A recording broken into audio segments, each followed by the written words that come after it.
안녕하십니까. 대전교원 시니어 직능클럽 DTS 교육방송입니다. 오늘은 한국사 검정고시 제5강을 실시하도록 하겠습니다. 자, 오늘은 조선으로 넘어갈 건데요. 우리가 앞서 배웠던 고려사회와 조선사회를 크게 구분해 보도록 하겠습니다. 고려사회는 귀족 중심의 사회였었어요. 귀족들이 특히 대우를 받고 특권을 가지고 고려사회를 지배해 가는 사회였어요. 그러면 그 대표적인 고려의 제도가 어떤 것이냐면 음서제도와 공음전이라고 하는 거죠. 이 음서제나 공음전은 5품 이상의 고급 귀족들이 과거 시험을 보지 않고도 간직을 가질 수가 있었습니다. 음서제도죠.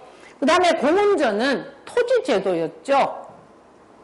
원래 이 토지제도는 국가로부터 받았다가 사망을 하면 나라에 반납하는 것이었어요. 세습이 안 되는 거죠. 하지만 5품 이상의 관리들한테는 특혜가 있었어요. 자손들한테 계속해서 세습이 가능했던 거죠. 이러한 음서제도와 공음전을 바탕으로 고려는 귀족들이 여러 가지 특혜를 가지고 사회를 움직여갔기 때문에 귀족 중심의 사회였습니다. 또 고려 사회는 불교를 중시한 국가였어요. 물론 고려 말에 신진 사대부들에 의하여 그 자리를 조금 넘겨주긴 했지만 고려를 전반적으로 사상적으로 지배했던 것은 불교였습니다. 자, 앞으로 이제 우리가 전개할 조선 사회의 특징은 양반 관료 사회였습니다. 양반이라고 부르는 이런 신분들이 간직을 가지고 사회를 움직여 갑니다. 우리가 이 관료라고 하는 것은 간직을 가졌다는 겁니다. 과거 시험을 봐서 간직을 가지고서 사회를 지배해 가죠. 또한 이 조선은 성리학을 바탕으로 성리학을 정치적으로 또 우리가 실생활에 있어서도 성리학을 실행을 하도록 권유하는 이런 사회였습니다. 자, 우리가 이런 조선의 특징을 잘 알아두고 조선으로 들어가도록 하겠습니다. 자, 먼저 조선은 1392년 14세기 말이 되겠죠. 조선을 건국한 사람은 신흥 무인 세력, 그 대표적인 인물이 이성계였습니다. 고려 말에 이성계가 홍건적과 왜구를 격퇴하면서 고려 말에 스타가 되어서 등장을 합니다. 그래서 고려 말에 그 스타로 등장했던 이성계가 신진 사대부들 중에서 급진적인 생각을 가지고 있었던 인물들과 연합을 하여 조선을 열게 됩니다. 그 급진적 사대부들이 바로 정도전과 조준이었습니다. 이런 신진 사대부들과 이성계가 어떻게 해서 권력을 장악을 해가느냐, 고려를 멸망시키고 조선을 장악해가는 그 건국 과정을 보면 먼저 위화도 해군이라고 하는 그 군사적인 그 행동을 벌이게 됩니다.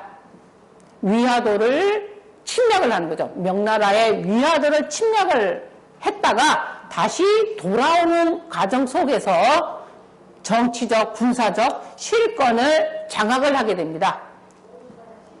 그 다음에는 과전법을 시행하게 됩니다. 과전법은 토지제도였었죠. 고려 말에 검문세족들이 어마어마한 땅을 가지고 있었어요. 신진 사대부들은 세력이 민의해서 검문세족을 대항할 수가 없었어요. 그러면 그런 검문세족들을 대항하기 위하여 검문세족이 가지고 있는 경제적인 권한을 빼앗는 것이었어요. 어떻게 해야지 검문세족의 큰 넓고 엄청난 부를 뺏어오느냐. 그래서 실시한 것이 바로 과전법이라고 하는 토지제도를 시행해서 검문세족들이 가지고 있는 토지를 흡수를 하게 됩니다. 이런 방법으로 경제적 기반을 마련합니다. 다음으로는 수도를 한양으로 옮기게 됩니다. 고려의 수도는 개경이었었죠. 개경에서 한양으로 수도를 옮겨서 고려 말에 귀족들의 근거지를 없애버리는 겁니다. 새로운 이 신진 사대부들이 새로운 곳에서 자기네들의 권력을 강화시켜 나가고자 하는 이런 의지가 강했습니다. 그 이면에는 우리나라의 중앙을 차지하고 또 이곳은 교통과 군사의 요지였다는 얘기죠. 이곳은 그 한강도 있었고 또 우리나라의 중앙에 위치해서 좌우로 옆으로 우리나라의 세력을 펼쳐나갈 수 있었다고 볼 수가 있습니다. 자, 그러면 조선 초기에 국가의 기틀을 마련한 대표적인 왕들을 살펴보겠습니다. 먼저 태종을 살펴보면요. 태종은 호패법을 시행합니다. 이 호패법이라고 하는 것은 16살서부터 60세 남자들이 항상 차고 다니도록 하였어요. 그래서 일종의 신분증이라고 볼 수가 있습니다. 오늘날의 주민등록증처럼 가지고 다니도록 했던 거죠. 물론 신분에 따라서 재질이 달랐다고 합니다. 자, 그리고 사병을 폐지합니다. 개인이 군대를 거느리지 못하도록 하는 거죠. 군대는 국가에서만 군대를 유지하도록 하는 거죠. 개인이 거느리지 못하도록 한다. 즉 그 말은 왕권을 강화하여 귀족들의 세력을 약화시키겠다라고 하는 이런 생각을 가지고 있었습니다. 그 다음에는 좀 어려운 말이지만 육조 직계제라고 하는 말이 있었어요. 육조 직계제라고 하는 것은 강력한 왕권을 의미합니다. 어떤 방법으로 왕권을 강화시키느냐 하면 중앙에 왕이 있으면 왕 밑에는 의정부라고 하는 조선의 최고 기구가 있었어요. 이 의정부의 명을 받아서 실행하는 집행기구가 육조였습니다. 그런데 왕이 명령을 내리면 왕의 명령을 의정부에서 논의를 하여서 이것을 시행을 할 건가 말아야 될 건가를 갖다가 합의를 해서 시행을 하는 거죠.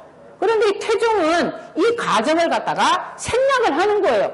바로 말 그대로 여기서 직이라고 하는 것은 바로 직이에요. 왕의 명령을 의정부를 거치지 않고 바로 육조에다가 명령을 내려서 실행을 하게끔 하는 거니까 왕권을 강화하는 대표적인 제도였죠. 자, 다음에는 세종을 살펴보겠습니다. 세종은 궁중에 지편전을 설치해서 학문을 장려하고 또 우리가 다 아는 것처럼 1443년에 훈민정음을 창조하고 1446년에 반포를 해서 우리 국민들의 어려움을 달래주는 애민사상을 가졌습니다. 그 다음에는 의정부 서사제라고 하는 것이 있는데 이것은 육조 직계제와 반대되는 개념이다 라고 보면 되겠습니다. 그러면 의정부 서사제는 뭐냐면 왕의 명령을 의정부가 받아서 논의를 하는 과정이에요. 그래서 의정부에서 영의정, 자의정, 우의정 세 명이 있잖아요. 의정부에 영의정, 자의정, 우의정이 왕의 명령이 옳지 못하다. 왕이라고 해서 모든 것이 옳은 건 아니잖아요. 그러니까 왕이 어떤 명령을 냈을 때 영의정, 자의정, 우의정이 임금님 이건 잘못됐습니다 라고 왕한테 이것을 반합할 수가 있는 거예요. 합의를 할 수 있다는 얘기죠. 합의 기구예요. 그래서 육조에서 실행을 하지 못하는 거죠. 왜냐하면 의정부에서 반대를 했기 때문에 그러니까 협의 기구를 시행을 하는 거죠. 그래서 세종은 조금 의정부의 영의정, 자의정, 우의정의 의견을 들어서 정치를 행하게 하는 의정부 서사제를 시행을 하게 됩니다. 그 다음에는 전세제도라고 해서 토지제도가 되겠습니다. 자, 다음에 세조를 살펴보겠습니다. 세조는 직전법이라고 하는 토지제도를 시행하게 됩니다. 토지를 현직 관리에게만 주는 거예요. 퇴직 관리는 주는 것이 아니라는 얘기죠. 왜냐하면 이제 조선 초기 때부터 시행되던 이 과전법이 토지가 부족한 현상이 생겼어요. 더 이상 관리들한테 줄 토지가 없는 거예요. 나라를 위하여 일하는 관리들한테는 국가에서 토지로 보상을 해줘야 되겠죠. 요즘으로 얘기하면 월급을 줘야 됩니다. 이러한 것들이 없었기 때문에 토지가 부족한 현상이 생겼기 때문에 이제는 현재 간직을 가진 사람에게만 토지를 주는 직전법을 시행하게 됩니다. 뒤에 가면 토지 제도가 다시 나오게 되겠어요. 그때 체계적으로 설명을 하도록 하겠습니다. 자, 그 다음에 세조는 다시 6조 직계제로 환원을 합니다. 아까 우리가 태종이 6조 직계제를 했죠. 그래서 이 태종이나 세조는 왕위를 차지하는 가정이 순탄하지 못하였어요. 뭔가 그 정난을 일으켜가지고서 태종과 세조가 왕권을 차지했기 때문에 반대 세력이 많았어요. 그런 반대 세력을 물리치기 위해서 또 자기가 왕의 적통자다, 내가 정당한 왕의 자리를 차지했다고 하는 것을 강조하기 위하여 강력한 왕권을 시행하게 됩니다. 그래서 태종과 세조는 6조 직계제를 실시해서 강력한 왕권을 시행을 하게 됩니다. 자, 다음에는 성종을 보면 성종은 경국대전을 편찬하는데요. 이 경국대전은 조선의 대표적인 법전입니다. 조선의 기본 법전이죠. 그 다음에 간수간급제라고 하는 토지제도를 시행하게 되는데 이 간수간급제는 나중에 우리가 토지제도를 설명할 때 자세하게 설명하도록 하겠습니다. 자, 다음에는 조선 초기의 대외관계를 보면 4대 교린 정책이 그 대표적입니다. 자, 그러면 4대와 교린을 우리가 이렇게 둘로 나뉘어 볼 수가 있는데요. 4대는 우리가 좀 큰 나라로 모시겠다라고 하는 것이고, 교린이라고 하는 것은 좀 우리가 친하게 지내는 친구처럼 지낸다라고 하는 이런 뜻으로 생각하면 되겠습니다. 중국에 있는 명나라에게는 큰 나라로 섬기겠다.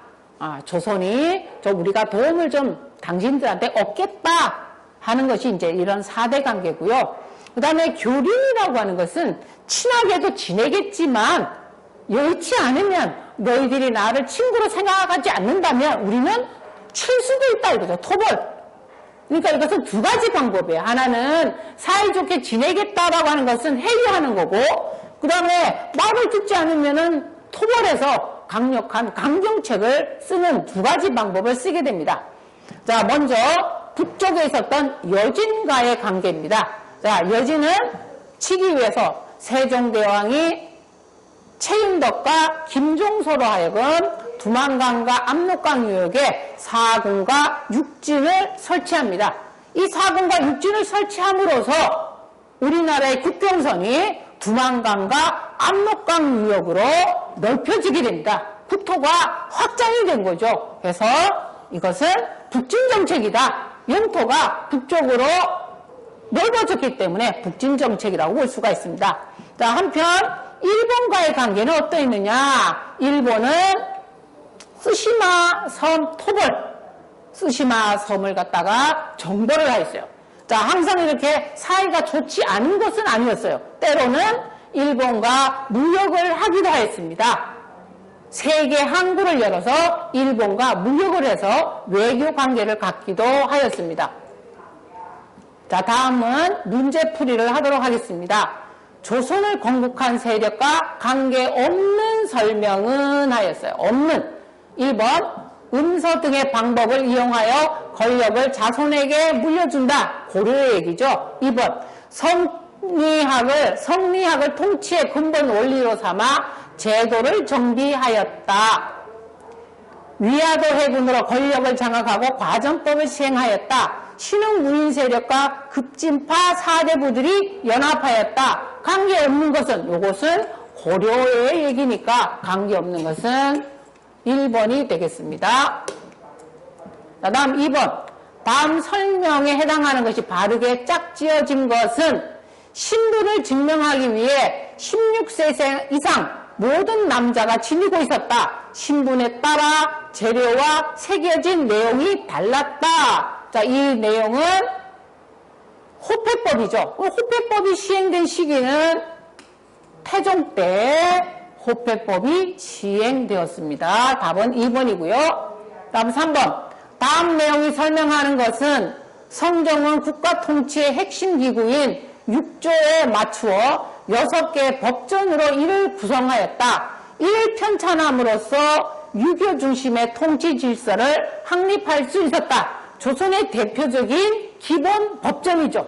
조선의 기본 법전은 경국대전입니다. 성종 때 만들어진 법전이었죠. 자, 다음 4번입니다. 다음 내용이 설명하는 공통점은 신진 4대부들의 개혁 사상이었다. 불교 폐단을 지적하고 실천적 기능을 강조하였다. 정몽주, 검근, 정도전 등이 대표적인 인물이었다. 바로 조선을 열어갔던 신진 4대부들이 수용했던 성리학에 대한 내용입니다. 조선을 지배했던 성리학을 설명하는 거죠. 자, 이상으로 한국사 검정고시 제5강을 마치도록 하겠습니다.